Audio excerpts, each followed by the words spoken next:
All right. Hello, everyone. This is John Browning with the Building Your Life podcast. I'm from Guardian Rock Wealth. I'm out of West Palm Beach, and I have a special guest with me today. Thank you very much for joining me, Lori Osborne. And she's got a very special skill. I like to talk with people who have a really special thing that they do. And the reason that they do it is because they love doing it and they're looking to help others. That's what the Building Your Life podcast is really all about, in addition to finding ways to use the tools that we call money to build our best lives. So we like to mix it up here a little bit, Lori, and thank you for joining me. Nobody can introduce themselves better than you can. Tell us what it is that you do and why you do it. Thank you so much, John. So, I am Lori Osborne. I am affectionately known as the Authority Amplifier because I help thought leaders really understand and clarify their brand. And then I help them translate that brand to a custom website that is built to attract their ideal clients. And I want to stress the ideal clients because the first step is understanding who you're talking to and using that brand to talk to the right people. Well, exactly. And one of the things too that I'll just mention, and you correct me if I'm wrong, is yes, this is for small, mid-size, maybe even a little bit larger businesses. Yes, absolutely. But your personal brand is something that is important as well, right? Absolutely. I mean, and I'm going to forget who said it. It's someone famous, but Okay. your brand is who you are when you're not in the room. It's what people know about you, think about you, say about you. We live our brand in everything that we do. So if you are living to your higher values and you are demonstrating that throughout your life, that is your brand. If you're not, that is your brand. And if you're ever thinking that you may potentially at some point get downsized, lose your job, something, or just want to escape corporate like I did, I escaped Me Wall too. Street and you did as well, which I want to hear a little bit more about that. Then you might want to think a little bit about your personal brand now rather than starting to think about it after something has already happened. Am I correct on that? Oh, you're so right. And it's funny that you say that because my husband just got laid off from a same being in the job for 25 years, has never been on LinkedIn, never thought a thing about branding. And it's amazing to me the coaches that he's working with, how much they're talking about that. When I looked for a job, I don't know, 15 years ago is probably the last time I looked for a job. I wasn't thinking about branding. That was like not even on the radar. And now, even in a corporate job search, like I had already branded as LinkedIn. Like that's just, obviously that's what I'm going to do. But it's amazing. Even in corporate America, you have to think about your brand. So it's throughout, whether you're self-employed, employed, or just living, like your brand is again what people say and know about you when you're not in the room. Right. Exactly. And so you help people and businesses do this and do this really, really well. What would you say to somebody who is like, I can't afford it. I need to try and figure this out on my own. There are many tools. There are lots of ways to do it. Um, I can't name any off the top of my head. I apologize, but there are ways to do it. The reason I would recommend working with someone who gets it is you're going to dig a lot deeper. When I have branding sessions with people, they kind of walk away surprised that I had no idea. We start with values. That's the very first thing we start with is what are your values and nailing those down because everything else flows from that. So I would say if you absolutely can't afford it, start with some online courses and look into it and start with thinking about what are my values and how do those come through in my life and my job. Yeah, and as far as it goes with a website and marketing, one of the things that I have learned in business, I've run several businesses, I've bought some businesses, sold some businesses. when you get to the point where you are not spending on marketing, you're in big trouble. So if you don't have the money to spend on the basics like a really good quality website that portrays you, it doesn't have to be elaborate, in my opinion. It just needs to be there and be at least somewhat functional and friendly to somebody who comes and visits it. Because if you don't have a website in today's day and age, you don't exist. That is so true. And people ask me all the time, why should I have a website? Why don't I just have a landing page? Well, number one, a landing page is a sales page. It has nothing to do with building know, like, and trust, which is the purpose of your website. Your website is that place for people to go and research you and get to know you, and a place for you to show your knowledge, and hopefully in a way that makes them want to come back. So you're doing that through blogs or a free download or videos. You're giving them knowledge so that they want to come back and they want to work with you. And I'll mention too, on the website, you can do a one-page website and a get started at least. But if it's not professional and it isn't on brand, it's going to work against you versus for you. My very first client was a realtor that I was shocked when I saw his website. He was like the Scottish guy, greatest personality in the world, and just professional beyond professional. And his website was junk. And the first thing I asked him is, "Where's your video? Where's that Scottish accent?" And he's like, Yeah. "Oh, I've got this great video." I'm like, "Well, why is it not on your homepage?" Like Yeah. introducing, I mean, that Scottish accent alone is like, an attention getter. So I think it is worth the investment to work with a professional on that website to fully represent you in the best way. Like it's worth that expense. It will pay off if it's done right. And you can build on it. Yeah. Yes. Well, Yeah. I mean, I of course I do this for a living, but I've had my website for 9 years and I think I build a new page every week.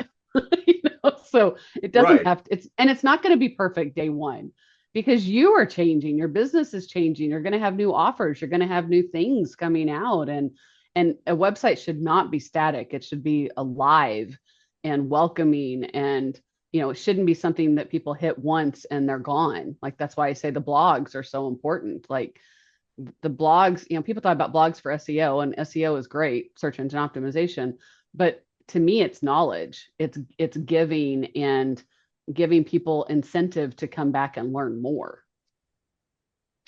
Yeah, exactly. And I think this whole idea, right, that we get hung up on all the time is that it doesn't that whole thing, it doesn't have to be perfect. It has to be done. And perfect gets in the way of done all the time. So, Signs all around me saying that. oh, do you really? I do. Because I am a perfectionist. I absolutely know it. But yes, it sometimes it just needs to be done and Just done needs well, but may not be perfect. right. Perfection may have to wait a minute Right. so that we get to done. Right. Right. Exactly. So I Right. get that. Now, part of this, it deals with a struggle too of business ownership and maybe escaping corporate and all that. It's a big scary thing to try and escape corporate, but corporate for many people can be just a soul sucking thing that does not allow them to live their best life, which is what Yes. this podcast is really all about. We talk a lot about money and how you use the tool we call money to build your best life and how you use it to great effect. But there's a lot of head trash that we tend to have surrounding, fees, paying somebody for something. And there's so much misunderstanding about, like in my side of the world where I'm dealing with wealth management, there are some things that you pay for to offlay or move the risk from you personally to somebody else. That's another thing people are doing. They're offloading the risk of doing it wrong, screwing it up, not portraying themselves. And what does that cause? Well, that causes you to not make the money that you need. Mhm. the tool that you need to build your best life. Money is not the end all goal. The goal is your best life, Right. but all these things are tied together. And as you told me just a little bit when we were before we started recording about you've been through it, and still you've got to have a lot of grit given what has gone on in your life. Do you mind sharing just a little bit about your story? Absolutely. Absolutely. And I love to share my story because it is the origin of why I'm doing what I'm doing. Um, I was in corporate America. I was a IT technical person for 20 plus years. And right after my mother passed away, so I'd already been through one traumatic event, I found out I had a brain tumor. And that was after my eye actually started drooping. And I went to the doctor and found this brain tumor. Well, they said it can't be removed. It's a benign meningioma. It can't be removed. It's part of my carotid artery. But they wanted to go in and get it off the optical nerve since my eye was, down here. Well, when they did that, they nicked the carotid and caused a brain bleed, caused the left eye to go mostly blind. So I had double vision for a year and a half, and I had no idea if I was going to ever work again. But I am resilient and I don't stop and I don't give up. And so I spent that year and a half going, well, what can I do as a business if I can't work again? And first thing I did was built a website on Squarespace about health, about the brain tumor, about my mom's cancer and various things, and went, this is fun. I'm good at this. Like I had never Yeah. been creative in a job before. And I had no idea that I could apply that technical knowledge and also build something creative and reflective of people's personalities. And so I just built from that and went, well, I bet small business owners could really use some help with all these new easy tools to build a website. And Easy tools. yes, exactly. And that's what I started doing. And I will forever say that I am grateful for this brain tumor because it introduced me to what I've never loved what I do so much as I do today because I get to, not only do I get to help people discover themselves and apply it and then build something amazing, I get to build something amazing that I really enjoy doing. And I cannot wait to get to my computer in the morning because I love what I do so much. So, yeah, I've got a brain tumor. I've got chronic headaches. I have to battle it on a regular basis, but it's not going to kill me and it's not going to stop me. That's my attitude about it.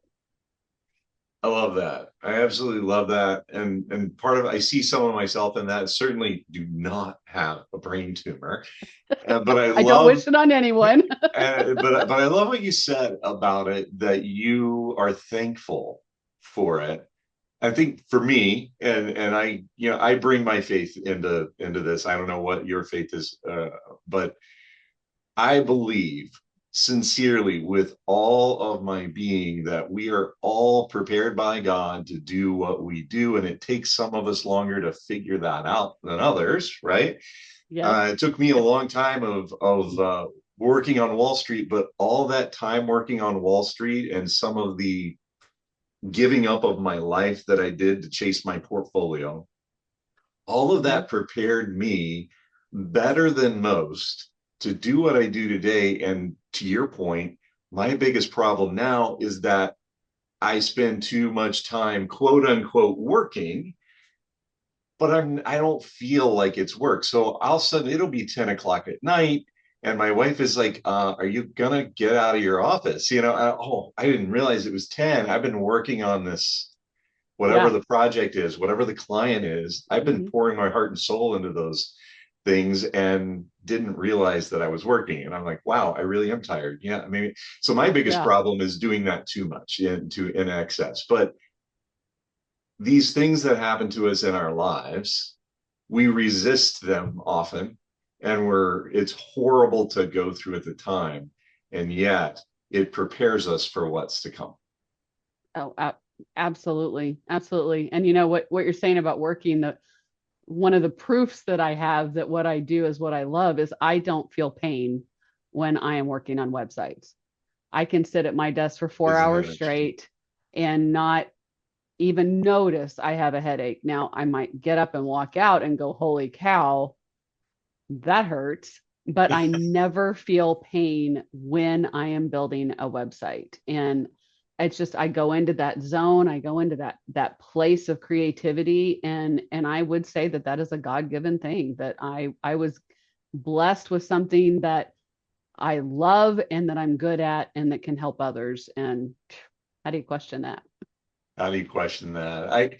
We're running out of time here, which I'm a little bit bummed about because this is really interesting. I feel like there's more that we can unpack.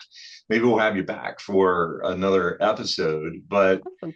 I really appreciate you taking the time today to share this with me and with our audience. And two quick things before we leave. I want you to definitely, you're going to share your information with me. We're going to put all that information in the show notes to make sure that people know how to get in touch with you. Yes. Because if I want to work with somebody to do this, I want them to be passionate. And clearly, you are passionate about what you do. But real quick, what is the very best way that someone could get in touch with you right now if they want to just look you up or send you a note? Yeah. Go to my website, bizbolster.com, bizbolster.com. And I am also going to share a link with John that is a free authority visibility audit. So I will use my tools to check out everywhere you are online, and I will have a report of, do you really show up in your as your best self, as your most authoritative expert self online, and what can you do differently and better to improve the areas that you might be weak, and you get a score in it as well. And I'll get on a call with you and share that and just have that discussion about how can you show your authority more online. I love it. Thank you for doing that for the audience, and we will catch you next time. All right. Thank you so much, John. This was amazing. All right. Thanks a lot.